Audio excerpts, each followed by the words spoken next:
We're all responsible, every single one of us. The coaches, me, the player, we're all in this together. There's no one guy to blame. There's no one guy to point a finger at. I don't do that. I have never done that. I tried to use this during a staff meeting in my old job. Yeah, I'm a team guy. If the FBI are looking for the real Jose Reyes right now. So. I'm old enough, guys, that, I don't think anybody really gives a what I do today. That I'm going to go to the store and buy some bread. But that's interesting to some people. I tried to use that in a meeting. I'm old enough.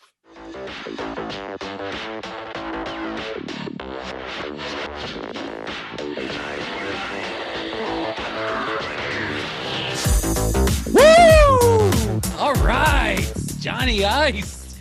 It is episode number 10. And in case you haven't guessed, we are talking about our main man, Terry Collins, in honor of our 10th episode. I'm Ray Hernandez. This is Behind the Bag, and he's Johnny Ice. Johnny, what'd you think, man?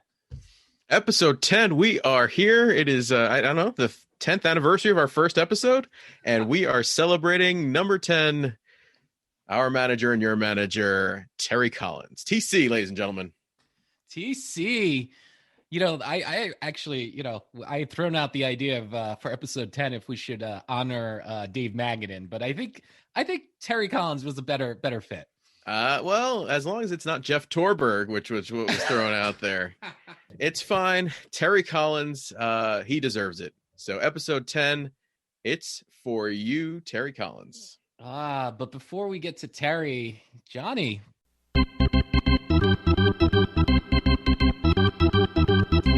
Baseball is back. I feel like I've said that the last 2 weeks, but this week there was actual spring training games. What are your initial impressions of the first couple of days or first couple of games? There is some energy out there. I actually was able to catch a 1 p.m. game in my peripheral vision during workday. Don't tell anybody. And it is great to see baseball. It's great to hear that crack of the bat during a spring training game. There's no sound like it.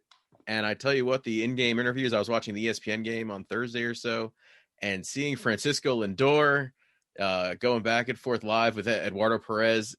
I'm all in on Francisco Lindor. Watch out, because I'm going to have t-shirts, hoodies, sweaters, pants with his face on it. We are all in on Francisco Lindor. I got to show you. There was this, I saw Twitter, someone posted an image. I think it's legit. I'll have to find it. It's like a bobblehead with Francisco Lindor, and he's got the New York Mets jacket from the Coming to America 2. And the whole thing is Coming to Queens. And so he's over a building and he's got the jacket. I think he's a marketing man. I think that's the FOCO thing. Did I say that? Yeah. So okay. FOCO, FOCO, a future advertiser for the podcast, they have the official, I think, NFL and MLB face masks and things like that, and the occasional bobblehead kind of thing. I think they have it for the new king of Queens, Francisco Lindor. It's exciting. It's exciting for sure. I didn't catch the game, although I did see someone wrote they interviewed Sandy Alderson, and I think he said, what was it? Familia's killing me right now. I mean, and I could totally see Sandy saying that. That's the best part. I see things out there about extend Stroman now, this and that. So it seems like everything's falling into place during spring training. I don't want to jinx it, because I know spring training always, it's eternal hope and whatnot, but I haven't felt this kind of buzz around the team probably since 2006, to be very honest with you. I mean, the 15 team obviously went to the World Series and they were just buzz, but I can't, point a time where there was this much excitement coming into the spring. I agree. Usually, well, obviously 2015 kind of was snowballed into something later on in the year, but usually we get the buzz post free agency, maybe, you got 2002, those years, and then it dips off. But now it's kind of like little signings, little trades here and there, and then all of a sudden they're playing, and the play is what excites us. So we will take that over anything else. One thing I did want to flag, which I guess maybe isn't the right word. Maybe, I don't know. We'll see. Just last week we were talking about patches, and this week the Mets announced a new patch. That's right, Tom Seaver, very deserved player. Long time legendary Met, top probably 3 Mets of all time. So the franchise Tom Seaver gets his own patch. And that's going to be cool. Seeing that, on the side of the jerseys all year. Speaking of Tom Seaver, a little fun fact, because we are doing this podcast on a Saturday, because it was totally my fault for scheduling. We just are literally finding out that our opening day pitcher is going to be Jacob deGrom, and Jacob is going to join Doc, Tom Seaver, and someone else. Someone else. It's Doc, Tom Seaver, and Johan Santana. Santana. Only pitchers in Mets history to start 3 opening days in a row. That's huge. It's huge, and that lineup, as far as all-time pitchers go, is pretty incredible also. And so say what you want about the Mets. They've had some quality pitching over the years. They have. The funny thing, though, is that if you look at Johan and DeGrom, stars, obviously, kings of their craft, I think their combined Mets record is 5 and 30, because that's just the way it works. I think it's more like 13 and 65. All right, give them a little, okay. All right. Sorry, give them a little credit. Anyway. Yeah, with a 1 ERA. So that's how it works in Metland for sure. We do have happy birthday to announce. Our favorite base coach. I hope everybody goes to the mall and picks up a cookie cake for Cookie Rojas. Cookie Rojas. We talked about him during our the 2000 episode in our archives. I mean, Cookie will go down, in my opinion, as probably, if not the greatest third base coach in Mets history, at least one of the top 2 or 3, and certainly the most memorable, at least in my opinion. I'm with you. Top all time. Cookie Rojas. We're saying it now. Print the jerseys. Let's go. Let's go. Well, speaking of let's go, what do you say we go down memory lane and we start talking about Terry Collins? Because quite frankly, you can't think about Terry without thinking about folks like Jacob deGrom. Absolutely. Terry Collins, I didn't realize, the longest tenured manager in Mets franchise history. How crazy. That's definitely crazy when you think about it. One, because when he got hired, it was only a 2-year deal. And actually, one of the funny things, and I think I shared this with you. I'm going to pull it up now, but when he was named manager of the Mets, Bleacher Report filed a report that said 5 reasons why Terry Collins shouldn't be the Mets manager. Yeah, and I read through those, and it's pretty funny. It's like a classic baseball smear piece about a guy that's never won anything, and he's left other clubhouses in shambles. He's lost the team, this and that. And it's so funny because if you only, like me, basically only know Terry Collins in the tunnel of, when his New York tenure was, it's like, I didn't think of any of those things. So I guess he's a guy who really turned it around after, he'd been in baseball for 40 or whatever years. So it's pretty incredible. Definitely a lifer. Just looking at this real quick. Oh, wow. Wait, I got to snap a picture here. This is amazing. This has, we're taking a little detour. You want to talk about digital advertising. I'm reading this article, and we have a friend named Brent Keller, who is a mortgage broker for Perpesity. So there's an ad. His face is on my computer right now. Digital advertising, my friends. Folks, there's no time like now to purchase a house. So if you're looking for one, reach out to Brent. Brant's with an A, not Brent. Oh, that's the dollar store version. I'm sorry. Anybody who finishes higher than me in fantasy football, I'm upset at. So I'm going to pronounce his name wrong for now. Fair enough.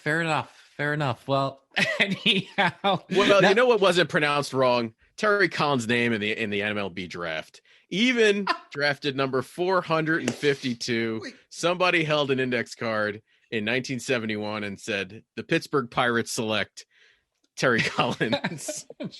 I want to go back. Hold on. Wait, before we go back. Are you going to go to the 5 reasons? This is what happens when we do episodes on Saturdays. We lose. I'm just trying to manage the segues here. I'm sorry. Well, hey, it's perfect. But think about it. He got a 2-year deal, which I think is one of the reasons why people were just not, they were kind of wondering what's the deal here. Like, this is almost setting us up for failure to begin with. I didn't realize Willie Backman, Wally Backman was a finalist. They wanted a brand name, or at least the fan base did. I would have been okay with Willie, but Wally. I keep calling him Willie. We already had Willie. All right. I would have been fine with Willie Wally. and Wally. But what's interesting though is they think about the other finalists, Rudy Jaramillo, and Bob Melvin. Let me tell you. So reading that, it brought me back to that time period, and Rudy Jaramillo was like the biggest free agent like coach then, kind of like now in NFL you've got like Eric Bieniemy and you've got all of these coordinators. At that time Rudy Jaramillo was like number one. I don't even know if he ever got an actual like manager position. He did, but at the time he was like top notch. He's the biggest name, and and by the way, I actually misspoke, but I guess in reading this article, Terry Collins was a finalist for the Mets job twice, which right. I didn't know. And the first time was when he was with Rudy Jaramillo, and I think that job ultimately went to Willie. Oh, it's a Willie. That one went to Willie Randolph in 2005. Yeah. Very interesting when you think about that. And then in this case, it says here, the Mets should have hired a brand name. They point to Wally. Bob Melvin doesn't exactly excite me. It's really interesting when hindsight's always 2020, but looking back, I don't know that I would have been very excited about Bob Melvin. No, absolutely not. I think that was him coming off his Diamondbacks run, maybe, and they were a solid team for many years, but especially in New York, we wouldn't say that that's some sort of household name. What are your, before we go back to his career and before his Mets tenure, what's your earliest memory of Terry Collins? My earliest memory of Terry Collins is, it's funny. The press conferences always stood out to me. And I had no idea who he was. So like the way he reacted at Terry conferences, we renamed them Terry conferences because he was great behind the mic. They were so good. They were so good. Just seeing him there, the fire and everything that he had, because, the visual, me coming in, not really knowing his background, seeing this, older guy, smaller stature, like what's going on with him. And then all of a sudden he's like a little fireball. Like it kind of brought me back to like the Jack McKeon kind of thing. And I was all right, I always loved Jack McKeon. So like, I like that style manager. So I said, okay, maybe this is our version of Jack McKeon. Yeah. Yeah. I remember Terry Collins, I think from his Astros days with the he used to have a mustache and he looked like a scary like guy in the corner. And there's one game in particular, we'll have to look this up, so I might be totally wrong. I might have to look this up, but I want to say it was either Edgardo Alfonso's debut or Pulsifer's debut. Could have very well easily been both of them, but they played the Astros in a 3-game series. And the Astros were great. Those were the Biggio, Bagwell, Darryl Kyle, Houston Astros. And I just remember Terry in the dugout as, great team, and, jackass of a manager, because he just had that stone cold, serious face every time you would show him. And I think later in life here, think about his Met tenure. Yeah, he's stone cold, but he also, as you heard in the opener, just very passionate and not afraid to show his emotions. And I think a lot of people think that cost Biggio and Bagwell their like earlier Hall of Fame, nominations or getting in there, because they didn't have that success as a team. Right. So it was a lot of just going with their stats, especially Biggio, who wasn't like, a Bagwell kind of stat guy, but just really reliable. If Biggio had like one or two rings, that we're talking about, then it's definitely a different story. Or playoff runs. Yeah. So that I can completely understand. And it was just interesting reading the history to see, like, journeyman. This is a journeyman manager without a doubt. Yeah, definitely. Baseball lifer, as we like to say. So John, okay, now that I've kind of just blown up the whole flow here, take us away with some of his career background. That's all right. We could do whatever we want. It's episode 10. We're just solidified amongst the podcasting community. So Terry Collins was drafted 452nd in the 1971 draft by the Pittsburgh Pirates. So, I always like to dive into the draft and see, poke around, see what names I know. Jim Rice, Hall of Famer, I believe, was drafted 15th. Yes. Big time player for the Red Sox. And how about this? I don't know if you knew this, Ray. No, Number tell me. 28 was Dan Worthen in Get the outta here. 1971 draft.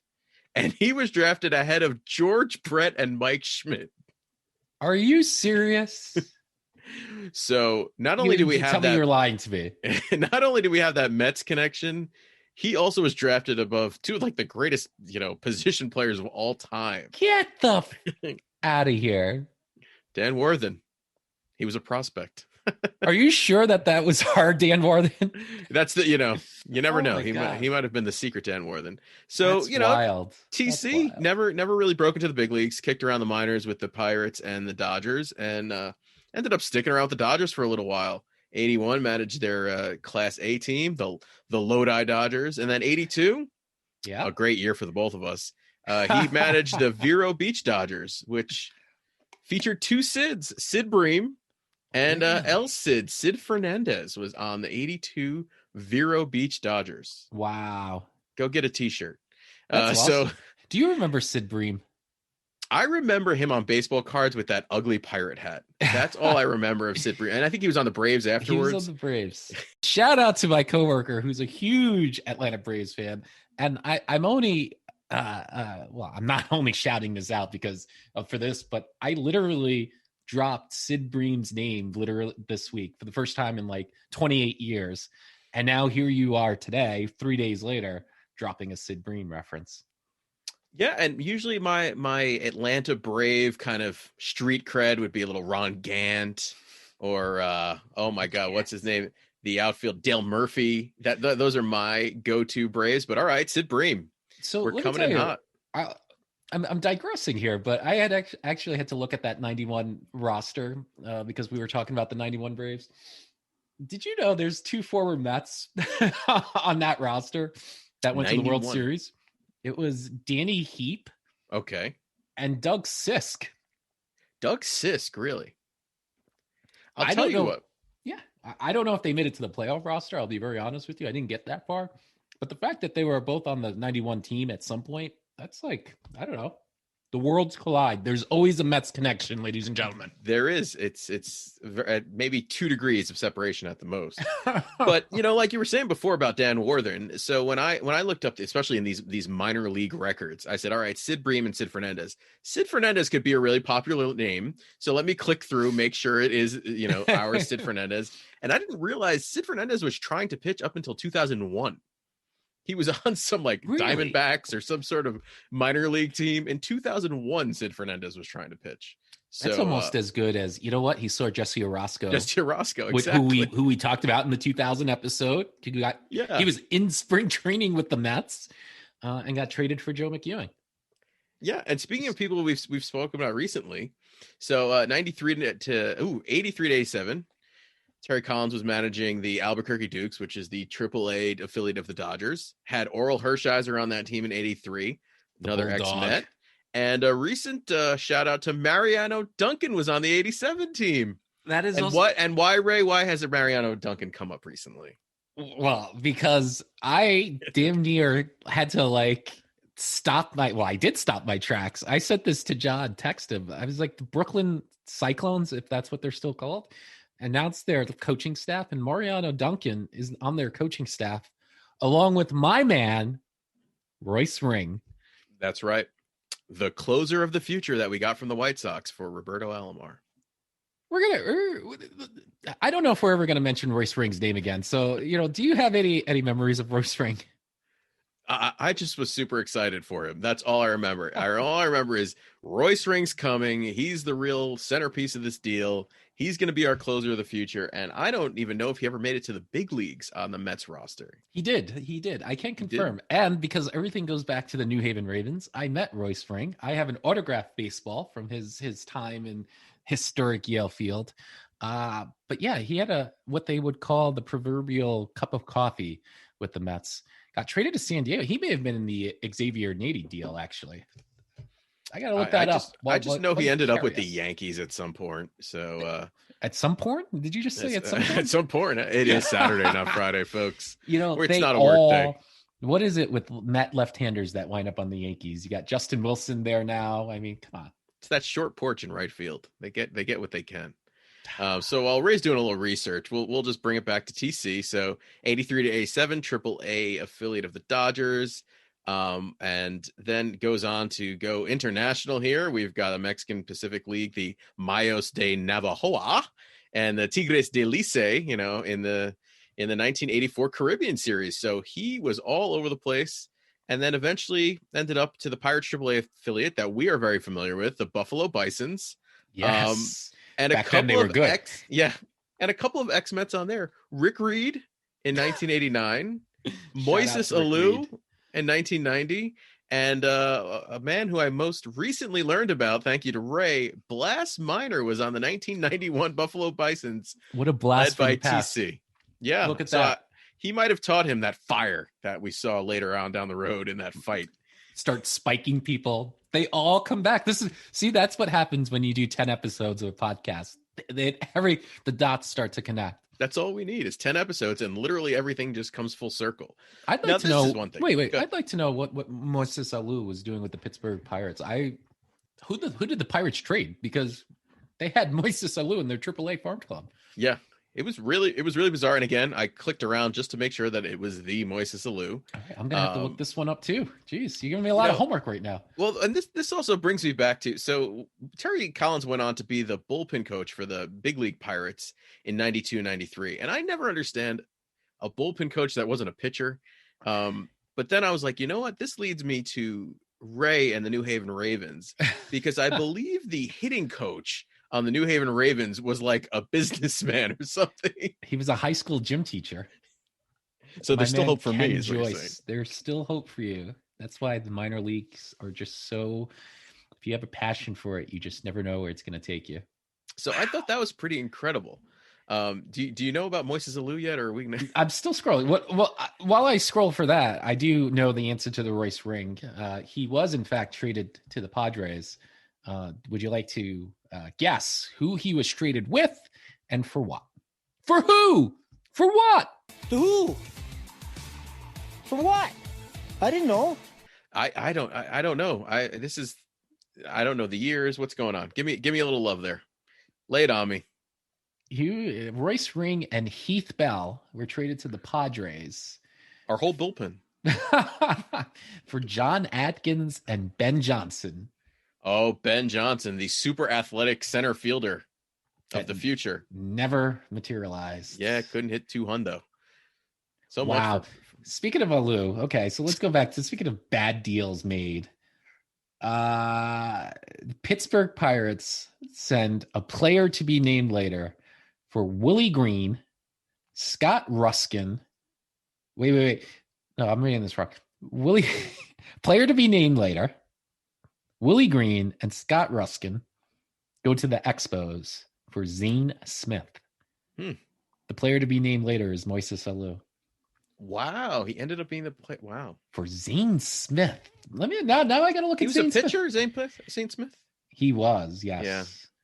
They didn't. You want to talk about deals that just blow up in your face. 1990. In 1990, Zane Smith was 6-7. 6-7 with a 3.23 ERA. Actually, and then after the trade with Pittsburgh, he was 6-2 with a 1.30 ERA. All right. Killer deadline deal, folks. All right. They didn't win anything in 90. And Pittsburgh never won anything, actually. Especially with those hats. 91, 16-10, 3.2 ERA. Okay. 92, 8-8. 93, 3-7. So definitely was a deadline deal to go for all in. But after that 6-2 season, 16-10. All right. So they got 2 good years out of for Moises Alou. Debatable. That's right. Yeah. Because Moises kind of kicked around for a while too.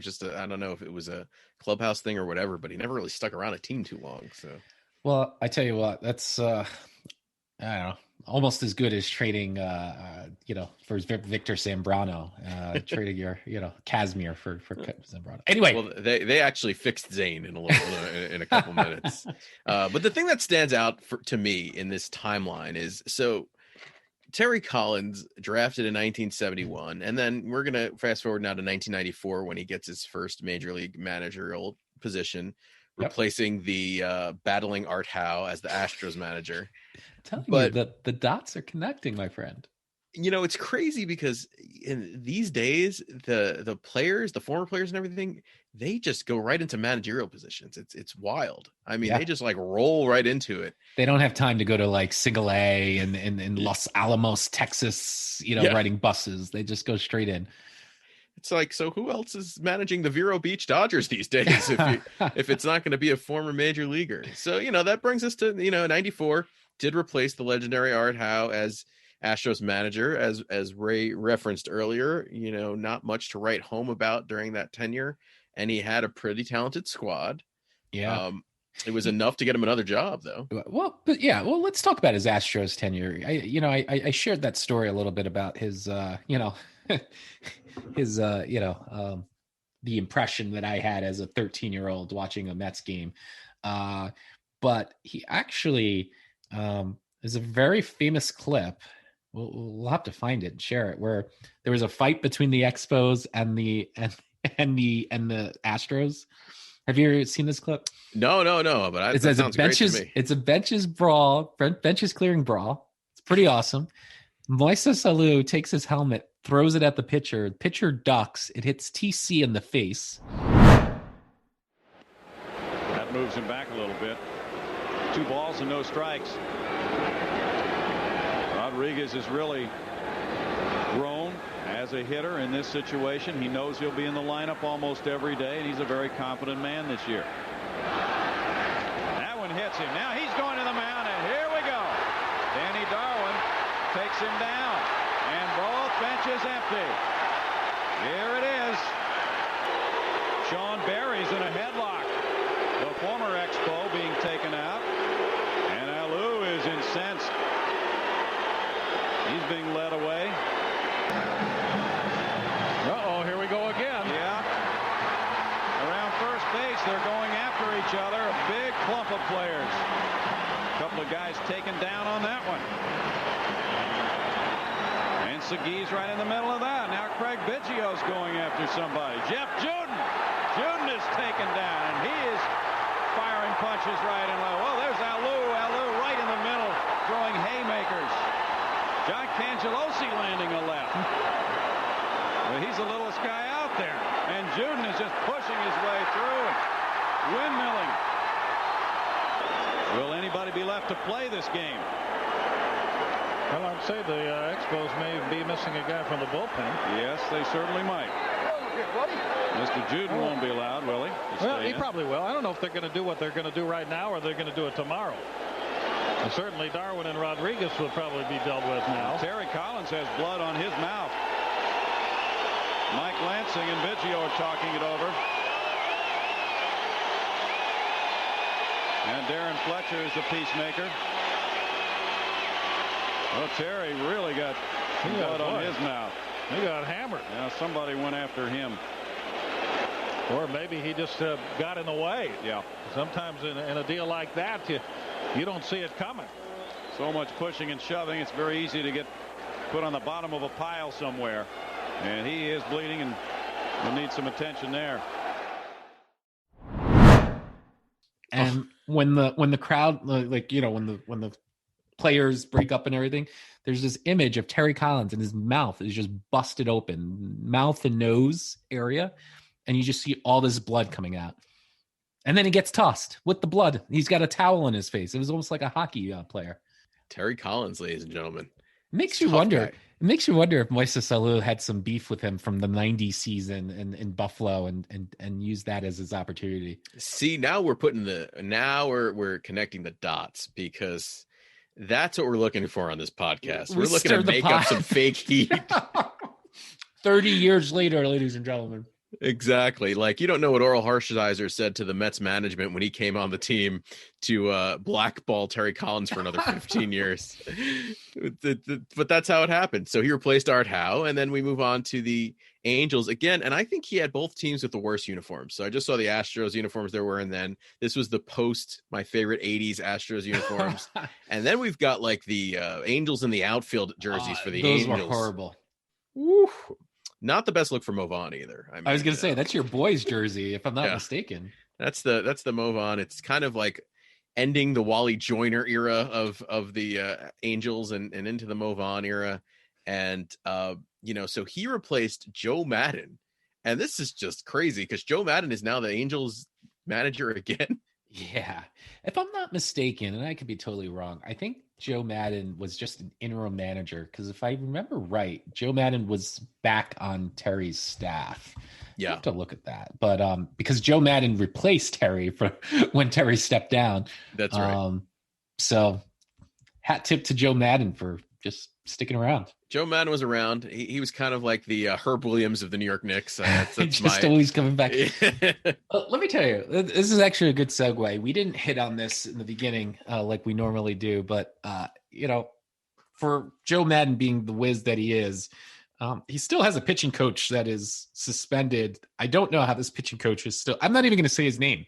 That's because he doesn't deserve it. But I don't know. I don't know what my point is there other than to say, Joe, I've lost a lot of respect for you. I love Joe Madden, and I think now's the time to put the hammer down, Joe. That's all we could say. Do it. It's like in football when someone like does something wrong where you're just like, just cut him. It's like when Dave Gettleman cut Bobby Hart. That was it. Yeah. Like we're done. We're done. What it's like, what are you gonna learn from your research about this? But alas, anyhow. Joe Madden's been kicking around for years. I didn't even realize how long Joe Madden's been around. He's very youthful with those glasses on. That's what I gotta say. So well, go ahead. John, I was just gonna say that makes me feel better now knowing that, in some ways Terry got his revenge in 2015 when he, swept Joe Madden's Cubs. Take a seat, Joe Madden. Take a seat. Done. But it's really wild because, 1999 ended Terry's tenure in Anaheim. And it took up until, 2011 to get another big league, pretty much a big league anything. Yeah. And it was a manager position. So, he was kicking around 2000, 2006, had some scouting and coaching roles all the way around. And then this is what we were talking about earlier. So, in 2005, when we were bringing on Willie Randolph, TC was actually one of the finalists that we had said, Could you imagine TC managing? Well, I mean, he did later, but can you imagine managing the 2006 squad with those personalities? I think it would have rivaled 86 a little more. How we were talking about. We're talking the other day about the teams and how they stack up. Yeah, I think if you have Terry Collins as the manager of that team, I think it gets a little crazier. I think he would have had beef with Billy Wagner. I think he would have told Heilman to go shove it. That really makes you wonder, actually. I could see him stomping out to the mound and like pulling Aaron Heilman by his ear, like just right off the mound. That's what I would see. Yeah. So that's great. So this fantasy booking at its finest there. Yeah. I mean, one of Terry's biggest faults, and he had faults. Let's be honest, is the way he managed his bullpen. Yes. Made some questionable moves and also kind of rode guys hard till their arms fell off. So it makes you wonder too, like you think about that 2006, that bullpen of, name your pick. I mean, Heilman, Wagner, Duaner Sanchez. Like I think Sanchez's arm eventually fell off for the wrong reasons, but I don't know. Interesting. Sanchez would have never gotten in that cab because his arm would have already been hurt. Things would have been very different. That's for sure. I mean, imagine Terry Collins and Pedro. Never mind that. I mean, you want to talk about personality clashes. I'm loving, visualizing this. Terry Collins and the 06 team. Oh, imagine how he would have tore into Carlos Beltran at the end of that game. I mean, he might have been crying. He would have been crying and yelling at the same time. Oh. But this guy, you want to talk about a passion for baseball. 2006, he ends up in the Oryx Buffaloes. He's managing Japan from 06 to 2008, managing the Chinese national team in the Olympics and then the baseball classics. That's wild. And then, your favorite and my favorite league, the Northwoods League. So 2009, 2 years before he becomes the manager of the illustrious New York Mets, he's the manager of the Duluth Huskies of the Northwoods League. That is a passion for baseball, ladies and gentlemen. That is you know what? I'm never going to get another MLB job. So let me do my thing. Let me just do this for the love of the game. It's pretty incredible. So then, then the Mets come into the picture. Yeah. Come into the picture here. So 2010. Before we go to 2010 though, like think about it. You actually, it makes me wonder, like Willie never got another MLB managing job. And I still think that's a crime, for all his faults. Willie should have been a manager somewhere. Well, just to interject real quick, talking about third base coach, wave him home, Willie. Just stuck with him forever. But I think if I'm not mistaken, Willie was the bench coach for the Milwaukee Brewers after the Mets a couple of years after that. But that's about it. Like I don't, compared to someone like Terry, that's out there managing, trying to find places, going to Duluth. I don't know. It's just an interesting observation. Absolutely. And I liked Willie as a coach, and you don't always have to compare coaches. And obviously, TC is a different personality and type, but it is interesting. Willie's definitely that like bench coach kind of guy, very low key. Yeah. Take a front office job, show up for a Yankees old timers day. And then, wave your cap and move on. Yeah, wave your cap, take a couple ground balls at shortstop and call it a day. But yeah, I found it interesting because honestly, I did not know, how Terry came on the radar of the Mets, and he got this minor league gig, which means, he must have had a relationship with the front office. Yep. And then come 2011 and bye to Jerry. I think Jerry Manuel, which is one of Ray's favorite managers of all time, obviously. I could listen to Jerry all day. Jerry's kids. John, we just didn't pitch well, and I feel pretty confident that we can get in this thing. I really do. I really feel that some guys showing some things that you like to see. You like to see guys fighting and scratching and clawing, and you get enough of those guys, and you feel good about your chances. So I still feel pretty confident that we can get in this thing, and I think once we do that, we'll do real well. That's the maturation of Mike Pelfrey. Anyway, it makes you wonder because Omar Minaya is like the opposite of that. So like, what did the conversations sound like between those two? Omar's probably like, "Hurry up, spit it out, Jerry. Let's go, spit it out." But the one thing I forgot about in all of this, which was interesting, just kind of poking around online, is the whole Madoff piece, which is an important thing to bring up because, Terry Collins started managing the team in 2011, and Bernie Madoff was arrested in 2008. And at the time, the Mets had the second highest payroll in baseball, and, were pretty consistent in the early 2000s having the highest payroll. And then once Madoff went away and the Mets ran into all their financial troubles, that's when the payroll started to dip, and everybody was actually pretty worried about the franchise. Talk this offseason hasn't been of new acquisitions as much as what might be sold off. The team owners have said they're willing to sell 25% of the ball club to recoup losses they claimed were at the hands of Bernie Madoff. Earlier this month, Mets officials said they're trying to keep this separate from what happens on the field. This is an ownership issue. This is a Sterling Equities issue. It has nothing to do with what goes on here. So I think that's an important thing to kind of, you always have to add an addendum to Terry's tenure. And it's like, they were recovering from the whole Madoff thing at the time. It's almost like in some ways, the vultures known as the Mets were like, here's Terry. He would jump on this job. This is an opportunity to manage again. Let's pick Terry. We're going to give him crappy players because we have no budget.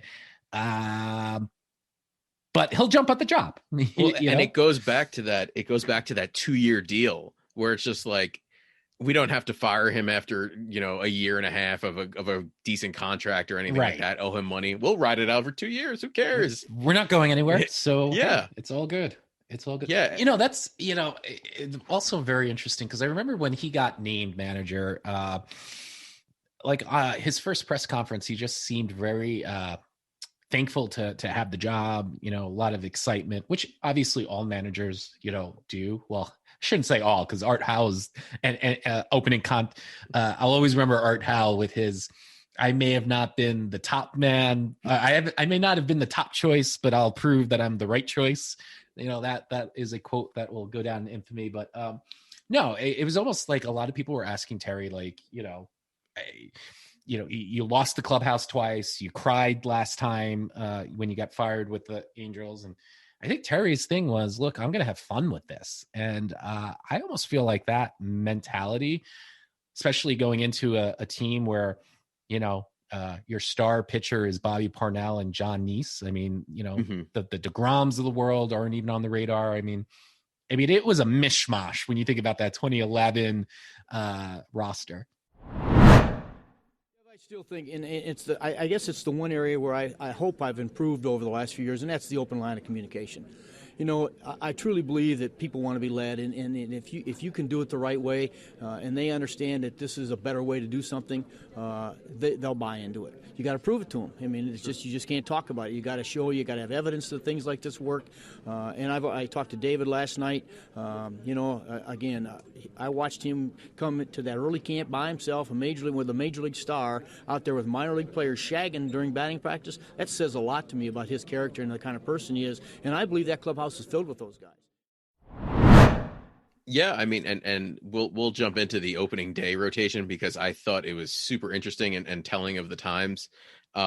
Which by the way, I'll just say it: Mike Pelfrey, John Neese, R.A. Dickey, Chris Young, and Chris Capuano. So those, even R.A. Dickey at the time, those were all those were all free agent flyers, like minor league invitees to spring training. Speaking of free agent flyers, your man, Willie Harris in left field, 126 games. We're going to do an episode on, not on Willie Harris, because we don't have enough for that, but we're going to talk about that one game back, maybe in April, when we start talking about our April games, because Willie Harris has broken our hearts multiple times, but we were there for one of the heartbreaks. Yeah, that was a great game too. It was a great game to be at. So it is just important to put it into perspective, because the Mets in 2010 borrowed $25 million from Major League Baseball. So it's not like Terry Collins came in and was dealt the full hand here. So he was really with a team. It's not as far as, Omar Minay's Expos that we had discussed back in, the early 2000s, but it's definitely a team that is not going to go out and sign marquee free agents. No, definitely. What's also really interesting, before we dive into the 11th season and the start of Terry's tenure, last year, and at the height of the pandemic, I started to read, because I felt like reading is fundamental, and I hadn't really done enough of it. I read Bud Selig's autobiography, and I didn't realize, I guess I knew it, but I didn't, I don't know. He was very close to Fred Wilpon, and in that book, he talks about his relationship with Fred a couple of times, most notably with the strike in '94 and some of the prep there. So, no surprise, I guess, that Bud would cover for Mr. Wilpon. Yeah, and in New York, it's kind of similar if you're a Knicks fan, and David Stern, along with James Dolan, his father, was good friends with David Stern, and it's a very similar thing where you've got this disgruntled fan bases with teams, but these are longtime owners that have these solid relationships with the heads of the league. Yeah, definitely. Listen, before we go too far in 2011, I would say this, because it's the start of Terry Collins, what I will remember, maybe not most, but I do remember, is the fact that his teams played hard. Like, the talent wasn't there, but at the same token, there were very few games where you felt like this team has quit. You think about like the end of the 2002 season, which we talked about, like that last 6 weeks, 7 weeks was just brutal. Teams tend to just drop off. The Art Howell era, like there was no game that was watchable. It was just like they were going through the motions. Terry, you could tell from the start, was getting the most out of his players. Yeah, especially if you look to his history in coaching before this, it's really spectacular to see, basically how he went through his Mets tenure, and really it wasn't until the very, very end where things started to get, a little more dicey and start to lose the clubhouse and things like that. Yep. But yeah, 2011, he was not really dealt the best hand. So Johan and Jason Bay were on the disabled list. We went through that rotation, which is kind of like, are you set up for failure there? You've got John Neese and Mike Pelfrey, who are young studs, but again, that kind of head case Met, thing where it's like Mike Pelfrey. I mean, he had times where he would go 8 innings and not give up anything, and other times that he'd, walk the world and pitch 2+. Maddening pitcher. Yeah. Well, I will say this. It's very interesting, though. You look at their order, their lineup at the start of his tenure. You had Daniel Murphy, Justin Turner, Jose Reyes, David Wright, Jason Bay, Angel Pagan, Carlos Beltran. That's a pretty good 9-person. Josh Tolley's your catcher, fine, but they're all at different stages. Justin Turner wasn't Justin Turner. Daniel Murphy was not Daniel Murphy that we know. So, anyway. Yeah, I think it's important. Yeah, if we have to put that in perspective, these aren't the 2015 Daniel Murphy and Justin Turner, which is like, so it's crazy. But they didn't start. They didn't start off great in 2011. They started off 3-1, and then just kind of went downhill a little bit in April. The one thing I read about that I completely forgot was this May 1st game. Did you remember this? So they won 2-1 against the Phillies in 14 innings, and it was the night that the U.S. killed Osama bin Laden. Wow. Yeah, I do remember that. That was an ESPN game, but I didn't realize that was Terry's first year. And it said that the Mets, Daniel Murphy was batting as a pinch hitter against Ryan Madsen, who I feel like we faced Ryan Madsen for 30 years. And the fans were chanting USA because the news came out that Osama bin Laden had been killed by the special forces. So that was crazy. And then Terry Collins said after the game, Ronnie Paulino had a game-winning RBI double, which I forget Ronnie Paulino being on the team. Yeah, me too.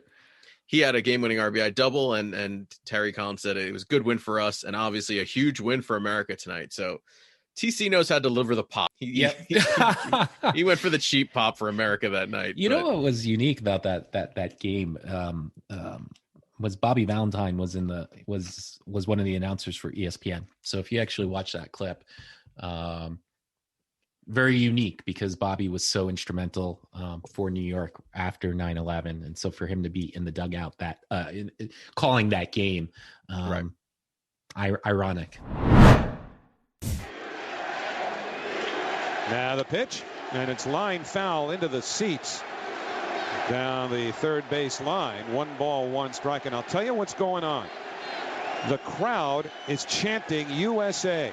And the reason for that is that there are reports circulating. I am not sure if they've yet been confirmed by the White House that Osama bin Laden is dead. How that's happened, we don't know. But this crowd now knows it. It's amazing how things seem so important for the moment, like they did when Ryan Howard batted with the bases loaded. And then if it's true that Osama bin Laden has been captured, killed, or whatever, it just takes you back to that awful, awful day. And you wonder why you get so upset or worked up over a baseball game in the first place. Yeah, and I'm sure they were all thinking about that 9/21/01 game for sure. So Terry's, just to kind of hit, the nail on the head here in terms of his teams didn't quit. The roster first year, 2011, he's 77-85, 8 games under 500. But considering what he had to work with, that actually isn't that bad. It's not bad. And then if you look at any other division, it's probably fine. But the NL East had the Phillies at 102-60. And then you had the Braves at 89-73. So I mean, it's pretty incredible. 36 games right there that you got to play with, That is pretty incredible. But yeah, like you said, I mean, based with what he had, it was pretty impressive. Looking at 2012 team, 74-88. So he actually does worse, yet somehow gets the contract extension. Yeah, which is super strange. And the thing that I saw, so mid 2011, I didn't realize that there was a Mets sale I probably blocked it out of my memory. David Einhorn was going to get a portion of the Mets for $200 million. And it took about 4 months and they couldn't get the deal done. I'm sure it had to do with controlling interest and things like that. But that just shows what's going on with the front office at the time. I'm not sure they're paying attention to helping Terry Collins and his roster.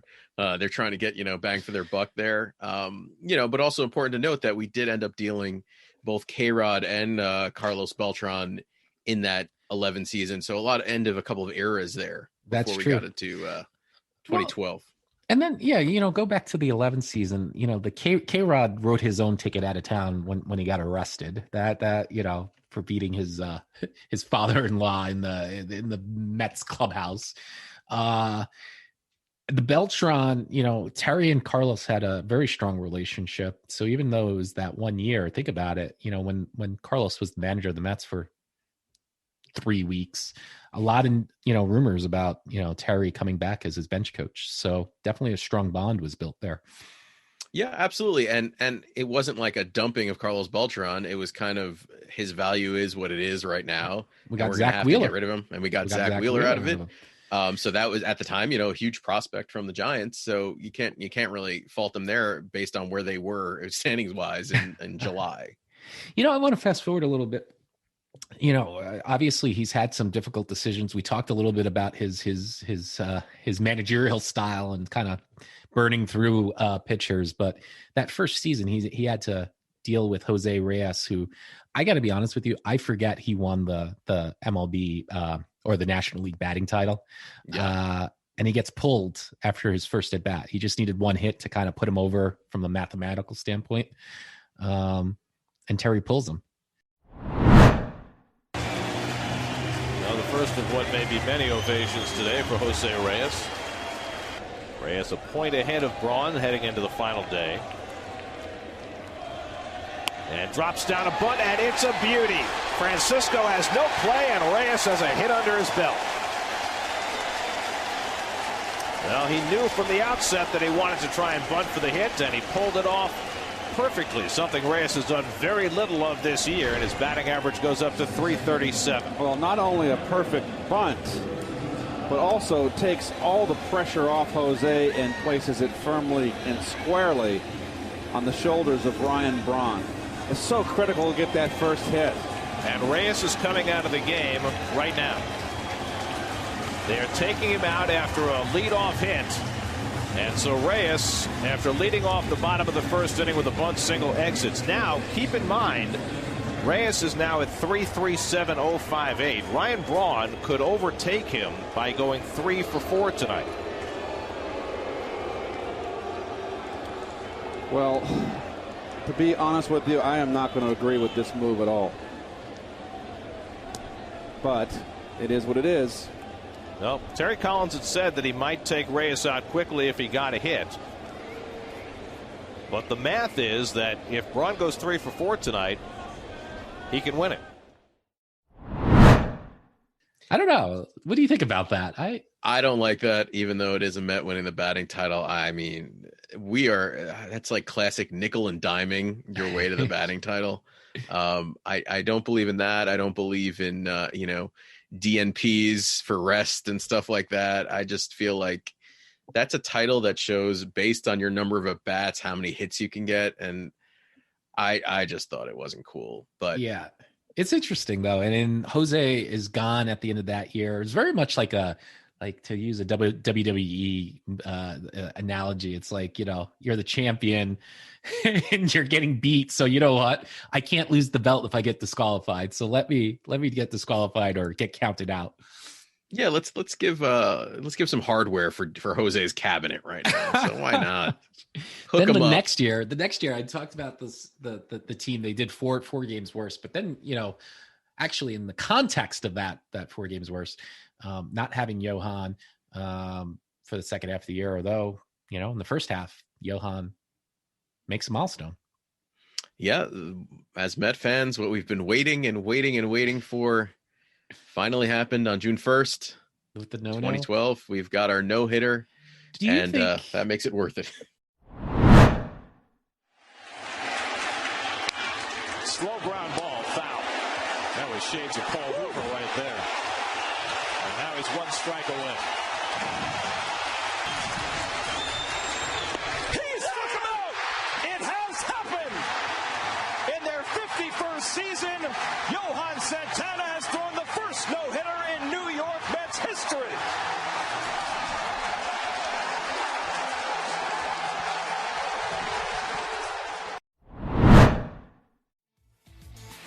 You know, he should be the one sitting there, not me. This is his. He had everything to do with this. He had everything to get ready.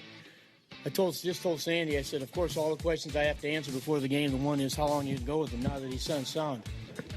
And I dropped the 115 figure on him. And I just couldn't take him out. Yeah, I just couldn't do it. I mean, you know, in the opener, we listened to the clip where he said, look, of course, you know, I threw the number 115, and of course he goes out and goes over it. I mean, hindsight's always 20/20, but do you think Terry made the right call? I think he did, based on the history of the Mets franchise. And sometimes you have to do that. And, you know, there's only so many times we've been that close.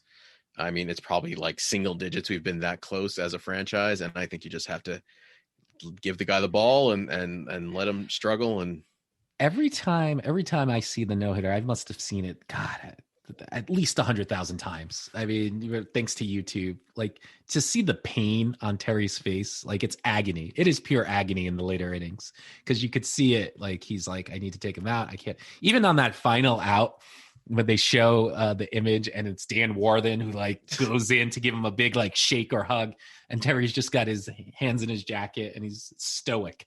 Yeah, I remember. I mean, just watching that game live and the analysts covering Terry, and it's just like, oof, I don't want to be in his position making that decision. But that particular decision, I agree with. As a Met fan, you want a no hitter to be one pitcher, beginning to end, getting it done. So that part I agree with. And again, I think at the end of the day, I don't know if one game is really going to ruin a guy's career, you know, forever.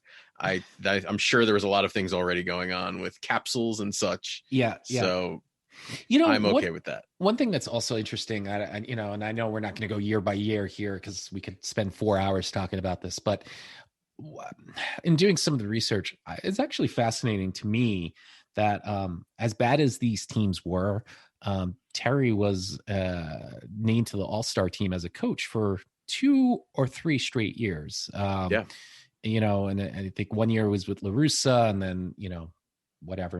And I think that says something about the respect that people have for Terry in the game and his relationships, but also just, you know, I don't know, just I'll call it respect. Yeah. I mean, I guess I can't think of any other reason, but usually the manager of a last place team is not on a coaching staff during the All-Star game.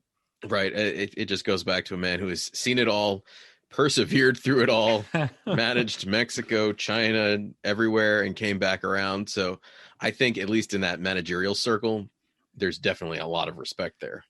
But, you know, just quickly about 2012, R.A. Dickey did win the Cy Young that year, which was an incredible thing to watch. I mean, especially from at the time, he was a journeyman too, pitcher who just somehow got it together, learned how to throw a fastball or something. And really, it was incredible to watch. We have to do an R.A. Dickey episode. I read his autobiography, but it is an amazing story. And that 12 season, the 11 season to some extent was fun to watch, but the 12 season was just purely magical. Yeah, absolutely. And that is another Mets legend who we had to build up his trade value, et cetera. And we got a lot out of that. So thank you for your service, R.A. Dickey. We'll probably say that almost every other episode. Lives. Yeah, he still lives with the Mets today through Noah. So that's right. You know, so we got Noah Syndergaard and Travis d'Arnaud out of that. So thank you very much, R.A. Dickey, for your service in the 2012 season. But, you know, like Ray said, I mean, it's actually pretty easy to skip over 2013 and 2014. Again, after Terry's contract extension or new contract, there's not much to report in 2013 and 2014, which again, you know, leads me to believe if the Mets weren't dealing with this post Madoff struggles, we may have been a little more aggressive and may have brought in another manager, changed things up a little bit. But I think they were kind of content with riding it out and just seeing how individuals were performing and stepping up to the plate. No, definitely. And the fact that he hadn't lost the clubhouse, I think, also, speaks volumes for the work that he was doing. I'm remiss in saying this, and maybe this was part of it. We talked about his relationships. The farm director for the Mets at the time was Paul DePodesta, who is a Sandy Alderson disciple of analytics and the next wonder kid until he left to go run a football team with the Cleveland Browns. And, he's still there and Cleveland's turning it around. But I thought one interesting that I should have mentioned earlier is Terry and Paul were very, very close when DePodesta was the GM of the Dodgers. Terry Collins was seen as kind of the replacement for Jim Tracy. And Paul DePodesta gets fired, and that was kind of the end of Terry Collins. And it's interesting you bring up Jim Tracy, because I kind of put him in that bucket of Bob Melvin. He's another one of those solid coaches, similar kind of demeanor and everything, but not like a real spark plug coach, but just a solid guy who's been around for a while. So it's just funny he brought it. I was like, Jim Tracy, wow. But good for Paul DePodesta. Our friends out there in Cleveland really need a good football team. Yes, definitely. But that 14 team, now you're starting to see they're starting to turn the seeds of hope are there, right? Jacobs on the team. I think he was the rookie of the year that year, if I'm not mistaken. Harvey, we lost him in 14, but you're bringing up guys like Urias Familia and Wilmer Flores and Curtis Granderson's on the team, Juan Lagares. So there's you could start to see the pieces start to come together. And I think an argument could be made that since the arrival of Reyes and Wright, there wasn't really that kind of farm system, people coming up that there wasn't over that period of, homegrown talent that in New York is sometimes hard to come across. Yes, definitely. And then we get to the magical 15 season. And I mean, that's the, you want to talk about an amazing ride. Quite candidly, there were probably at some point, I'm surprised that Terry didn't get fired mid-season, because that offense was brutal and his coaching decisions were questionable at times. Yeah, there were several coaching decisions that were questioned. There's, I think, an entire website dedicated to that, actually, that I came across, okay. And I could not go through I mean, there was this website that went like, you started Jose Reyes batting first in this game, and his OBP against these. I'm like, so people go deep. But definitely, you have to remember that before the trade and everything that went down with Wilmer Flores, they weren't playing to their full potential, and there wasn't really that hope and like World Series aspiration going on until they started ramping up after that Wilmer Flores game. Multiple reports are saying that the Mets are on the verge of reacquiring Carlos Gomez for Wheeler and Flores. And a nice big hand for Wilmer Flores. Most of these fans know that Wilmer's about to get traded. And he's got to be wondering, perhaps, why he's getting a loud, partial standing ovation. Hopefully somebody's read Twitter and told him, hey, dude, you're about to be a Brewer. Kind of shocking he's still in the game if this trade is actually going down. It really is stunning. There's Wilmer Flores, red-eyed, and with some tears coming down his cheeks, in his position as we speak at shortstop. Terry Collins went over to him, and he had a rather lengthy heart-to-heart. It appears the Mets' career of Wilmer Flores has come to an end. During the game, I heard about I was getting traded, and I got emotional. And when it came in, they told me there was no trade. So your plan for tomorrow right now is coming to the ballpark? Yeah, I'm coming tomorrow. Somebody came to me and said, Wilmer's crying. So why? Well, he got traded. To who? For what? I didn't know. And the breaking ball hit sharply, and a great diving stop by Flores, and he throws him out. From teardrops to the near spectacular, Wilmer Flores, thinking he was a goner, is now getting a standing ovation. And Wilmer is loving life in Flushing all of a sudden. Number 4, Wilmer Flores. And many in this crowd are standing. Hit hard, base hit. Here comes Uribe with the first run of the game. Here we go, starting the bottom of the 12th inning. Flores is due for a little long ball. Flores drives it, deep left center field. Taylor back, near the wall. It's out of here! He did it! Flores! And the man who was supposed to be gone, well, The ball was gone. My goodness, you couldn't write a better script. Absolutely. Absolutely. And one thing that was very interesting about the 15 season, and again, hindsight's always 2020, but his dad, his 90-plus-year-old dad had passed away during spring training. And to be honest with you, when I watch like the playoff series and they clinch and they're winning, and I don't know, it in a way it's sad that, he, didn't get to celebrate it with his dad. Yeah, and I think someone who's been around baseball that long, it would have meant so much more to see your kid, who's literally we're talking about 40 years been up and down throughout all ranks of baseball, just to see them get to the playoffs at least. I mean, that would have been exciting. So it is really that is really sad that he couldn't see his son see his way all the way through that, but I'm sure Terry was fueled by that going into the season. Yeah, definitely. And so mid-season, though, I'm looking at right now an article from right before Game 1 of the 2015 World Series. And then, this is going to be a name that it's going to be a blast from the past. Here we go. I remember talking to Terry earlier this year, said Baltimore Orioles pitching coach Dave Wallace. And Terry told me, if I don't win, I'm fired, and I know it. So to me, to see what he's done, this is poetic justice. By God, they better take care of him. And that last reference is to the fact that his contract was expiring after the 15th season. And the fact of the matter is that Terry had been working on 1-year club options up to that point. So who knew? Yeah, kind of never got that long-term deal. But I think it's something that wasn't foreign to Terry, and he just had to work for literally everything. So it's not like he's getting a big 4-year deal or anything like that. I love this quote, though. This is vintage Terry. He goes, "Now that I'm old enough, who gives a bleep?"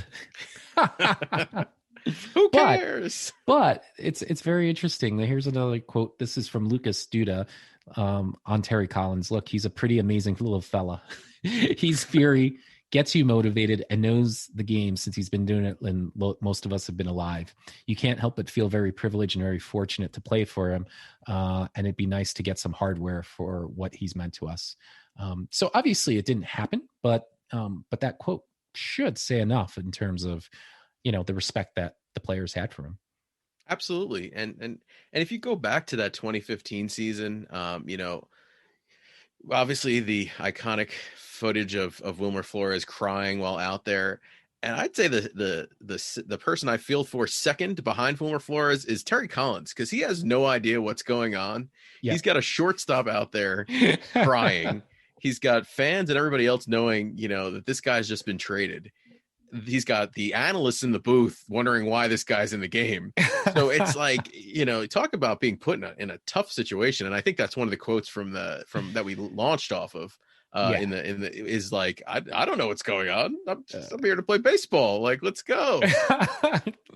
And we go back to the, for who, for what? Exactly. So I think it's really, we like talking about the decisions. I think we could talk about the 2015 World Series. Yeah. We could, Matt Harvey, that's probably one of the biggest decisions. At the end of the day, you know what? Again, hindsight's always 2020. He did what he had, let's frame it. Well, okay. We've got a little blurb here. So Mets are in the World Series. They're up 2-0 going into the 9th inning. We've got Matt Harvey on the mound, who was our horse, ace, everything, all the above. Yes. So, we had the option of letting Matt Harvey finish it off, or Urias Familia. Would we go to Urias Familia? And Familia was not that solid. I think he blew 2 of those games. 2 saves in that series. So, he was solid before that, but then blew 2 saves. So, Collins and Dan Worthen, who we mentioned earlier, actually decided, he was the pitching coach at the time, we decided we'll take out Harvey, 102 pitches, 8 innings. Let's leave, on a high note. And then with the Citi Field crowd chanting, "We want Harvey." Harvey went in there and was able to convince Terry Collins to leave him in. And I have no problem with that. Just like with Johan Santana, I think you're going to get, and obviously Terry got heat for it later, but if you take out your horse and put in a guy who's especially been sputtering over the past few games. seen in the dugout something I had not seen since Game 7, 1991, Minnesota. Jack Morris and Tom Kelly. Jack Morris is here at the ballpark tonight. He ended up going 10 in Game 7. One of the best pitched World Series games ever. This began with a long conversation between Dan Worthen, the pitching coach, and Terry Collins. Worthen's delivering the bad news. And, whoa, I'm going to go talk to the boss about this. No way. No way are you taking me out of this game. Collins and Worthen have already decided to take him out. I love it. He wants to finish. Let's see what they decide. He's staying in. 102 total pitches in the game. Matt Harvey has needed only 18 pitches to get through the last 2 innings. 9 in the 7th, 9 in the 8th. You're looking at February 15th. So you get the ball again on February 15th. Keep going tonight. I don't know. I have nothing wrong with. I think what Terry's mistake was, again, with the benefit of hindsight being 2020, is when Harvey, I think, gave up a double, the first batter. Mm-hmm. That should have been the pull the plug, and I think he left him in there. He walked the leadoff. He walked him. Okay. Yeah, and I think a walk that's the yank. I think that's it. So this is what he said. Harvey said, I want this game. I want it bad. You've got to leave me in. And we saw that actually unfolding live on TV. Yeah. You could see Matt Harvey appealing, and it's just like, no way, not happening. So, and I think he was still doing it on the mound too when he got taken out. Yeah. Like, no. But, obviously Terry gave him a leash and a half for that game. So, well, going back to like right before the playoffs, I think this really summarizes in many ways, Terry's run with the Mets, or at least into that 15 season. Dave Wallace continuing his quotes here. People don't realize everything he's gone through. You're talking about going through all of the Bernie Madoff stuff, the rebuilding, the financial constraints, and now look at them. It's a beautiful thing to see. So really recaps everything that we've said up to this point. Yeah, I mean, he's like number one amongst coaches, I think. I think if you took a coach's poll, he's right up there, number one. And, much respect to Terry Collins, who, by the way, go ahead. I was going to say, we had talked about, Jacob deGrom is getting his third opening day in a row, and that's only happened 3 other times. This is, something that stands out. I remember listening to the audio clips from 2000, and that was the first time the Mets made the playoffs back-to-back, 99 and 2000. Yep. So 2015 and 2016 under Terry Collins is the second time in team history that they made the playoffs back-to-back. That's wild. Which, I mean, is a lot more of a commentary on the entire team and its history. But you have to think about a coach who was kind of strung along on short contracts, and he got them to back-to-back playoff appearances for the second time. That 16 season, he did a heck of a job, given the fact that David Wright was out. That was really the beginning of the end for David. The beginning of the end was probably 12, 13 season with his back, but 16, you lose him for the second half of the year. You've got Ty Kelly playing third base, and they went on a run in that August timeframe, and got to the 1-game playoff, and of course Familia blew it again. I think the highlight for the Terry Collins era, for me anyway, we were there, was the May game that was it 30th anniversary of 86 Mets night. We will do an episode on that too, because we might have to go batter by batter in that game. Yes. I lost my mind. That was, I think, poor Jen. I think she had never seen me that angry. I was legit angry. The heat. Of course, for folks wondering, that's the, Noah Syndergaard getting thrown out after throwing to Chase Utley. And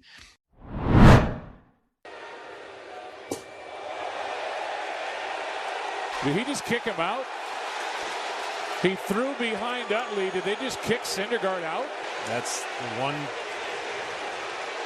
That's unbelievable. Adam Hamari is the home plate umpire. He didn't even hit him. I think a warning could be issued, but you can't toss a guy for that. And now Collins is out. He couldn't care less, but Collins is going to get his money's worth. And Collins, in my opinion, is right here. And you know what you're doing, which no one thinks about as an umpire at the time? You just made it worse. Then you talk to me about it. Okay. You got to give us a shot. You know what? You got to give us Harry, a shot. Okay, Tom. listen to me. Let me hear what I'm saying, okay? You get your shot. You had your shot right there in the situation. Well, why you not? know the situation, I know Terry. it. Why okay. don't we get a shot, Tommy? Unfortunately, obviously, it was awesome to be there to see Terry's fire, but unfortunately, it was like years later, after Terry was gone, that the clip came up or resurfaced, and you realize just how awesome he was. Yeah, the leaked audio, which beyond just us being Met fans and that being, that exchange, you've never heard anything like this. This is MLB straight from did the mic. nothing to that guy. Nothing. This is, you have to just listen to the whole thing, and then as a Met fan, it's like, yeah, you're right. Get him, Terry, because we were there, and it was a weird feeling. Everybody standing up and angry. And mad. I've never seen Ray this upset, by the way. I mean, we're standing there next to each other. And even Ant, who has not been brought up in this episode, he was also upset because I'm sure he wanted to see someone get drilled. Seriously. Jen secretly took this picture of me. I still have it. Like the anger. I'm going to save it for that episode, but the vein coming through my neck. And I got to be honest, this game was a national TV game. It was a Saturday night national Fox 5 game. And I'm lucky that they didn't pan to the crowd and I was in the crowd, because I probably would have been career limited. Yeah, this was the beginning of baseball cracking down on this type of thing. And I remember listening Monday morning to Mike and Mike in the morning and being upset because they're like, I understand it. Of course, this and that. I'm like, years and years we've dealt with this. It's part of the game. Yeah. Let him get it in his one shot. Let him get in his one shot. It's like, come on. And of course, Chase Utley goes on to have I think it's a grand slam at one point off of Hansel Robles. That game ended up being a reliever parade, but we're not going to end on that negative note, right? We're going to be positive. I just wanted to say before we close this, the 2016 team, was definitely something we could look back on, and I think it kind of solidifies the importance of winning your division. Yeah. Because if you leave something to a one-game wild card, especially when you've got a team like the Giants with pitching like they did, and again, I mean the Mets held their own in that game, but you don't want to leave it to a one-game playoff in baseball because there's just too many different things that could happen. Too many things. That is as the name of our fantasy football league is, and that's word because. Yeah, too many things can happen. Too many things is what we talked about in this episode. How about that? Hey, what's our 10th episode? You know what? Before we close this off, though, I do want to end with some more fantasy booking because I'm finding this very fascinating. Earlier, I mentioned DePodesta wanting to hire Terry Collins, and that is true. When DePodesta gets fired, that's the end of Terry Collins' chance. The Dodgers go on at the end of the 2005 season to hire Grady Little. So think about it. If DePodesta doesn't get fired, Terry is probably the manager of the 2006 Dodgers. So instead of being the 2006 Mets manager, he's going to be the manager of the Dodgers in 2006. Can you imagine his reaction seeing Jeff Kent and whoever not JT Snow, JD Drew getting thrown out at home plate? Can you imagine what Terry would have done? And I feel like if you're talking about between Grady Little and Terry Collins, I mean, you're talking about opposite ends of the spectrum. You have to check the pulse of Grady Little while he's sitting there in the dugout. I mean, oh my God. Unbelievable. Just to wrap up on Terry Collins, he's in several Hall of Fames, Ray. Yeah. He is in the Eastern Michigan University Hall of Fame, the Buffalo Baseball Hall of Fame, the Albuquerque Baseball Hall of Fame. You know what's missing there? The New York Mets Hall of Fame. That's right. I think this is the year. I think so too. I think Steve Uncle Cohen. Stevie, we're going to start a campaign. He deserves it. He absolutely deserves to be. I mean, like you said, most games managed in New York Mets history, surpassing Davey and Bobby, takes the team to back-to-back playoffs. Only Bobby has done that. Is Bobby Valentine in the Mets Hall of Fame? Speaking of which. I'm not sure that he is.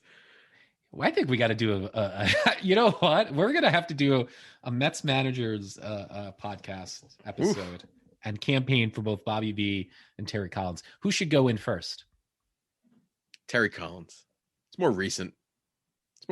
Bobby Valentine, if he isn't in, is just too long at this point anyway. Let's get Terry Collins in and then work our way back. We'll get a reunion. Well, actually, last year would have been the 20-year reunion, right? Of the 2000. Yeah. That kind of blew up a little bit. It is wild when you think about that. It's so crazy. Well, Terry Collins, is David Wright in? David's not. It would be cool to see David Wright and Terry Collins in the same class. I think I'm okay with retiring number 5 and then putting Terry Collins in, and then we could give David Wright his day as well. Okay, all right. Let's sell some bobbleheads, folks. Last thoughts. What's going to be what's going to be, in your opinion, what Terry's remembered for? I think Terry's going to be remembered for that tirade after Noah Syndergaard gets thrown out of the game. Honestly, I think it's that, it's that, and then dealing with the post Wilmer Flores situation. I feel like, honestly, don't remember too much about the 2016 season. I feel like because it ended the way it did. But I really think you talk about 2015 with Harvey and, straight out of innings, Matt Harvey in 2015. I think that's just that's his like kind of iconic. Yeah. Yeah. Well, I know I said this in an earlier episode, but I met Terry Collins in 2018. I think it was his first year after he was let go, and he was still a consultant for the Mets up here in Hartford, scouting or whatnot.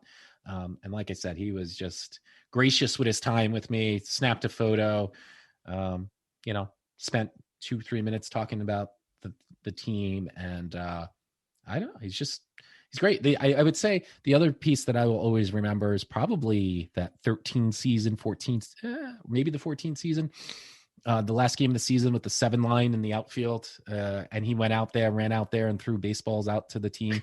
And it's just that small gesture, but it was like, the recognition of the fans and understanding that, they've been through hell and back, but at the same token, they're out there supporting, and you don't see that. You don't. Yeah. And with Terry Collins, he's kind of one of those baseball guys that you'd want to have like breakfast with, or you want to like spend a day and listen to his stories. Yeah. And there's not that many, people in modern baseball, this and that you have that, but this guy's been around for so long, and just seeing how like affable he is, and he seems to be really responsive to a crowd and everything. I'd love to just sit down with Terry Collins and just like for an afternoon, and it's just like, tell me some stories. Terry, if you don't have to tell me. Yeah, exactly. Terry, if you're listening, when you're inducted to the Hall of Fame, we should do $50 a ticket, listen to a night with Terry Collins. All proceeds go to the Mets Foundation. I don't know. I think we can make it work. You've got your 2 moderators right here, baby. All right, Johnny Ice. Well, it was a blast spending Saturday with you, not Friday night. Next week, episode 11, we'll have to figure out what we're doing, but this was fun, as always. So, John, what do you have to say? Drive home safe, everybody. And don't forget to follow us on Twitter at BTB Podcast 2. Because it is likely his last day as Mets manager, I really want to thank Terry Collins. I mean, I've been here 29 years now with the Mets, been through 9 different managers, and there is nobody who has helped us out in terms of helping us understand the game and to do our jobs better than Terry has. Agreed, 100%. I will miss Terry, but we'll see him in spring quite a bit. Well, it sounds as though he's going to be doing work in the organization, so that's a good thing. Yes, because he's a baseball lifer, a baseball man. And he, as I said in the open, he's of my generation. And things are moving fast. We're getting more into this computerized and analytic world, a computer world, and things are changing. Had a batting champion, had a no-hitter, had the team hits king, and World Series. I got to watch one of my pitchers start an all-star game. So it's been a blast, but it's time.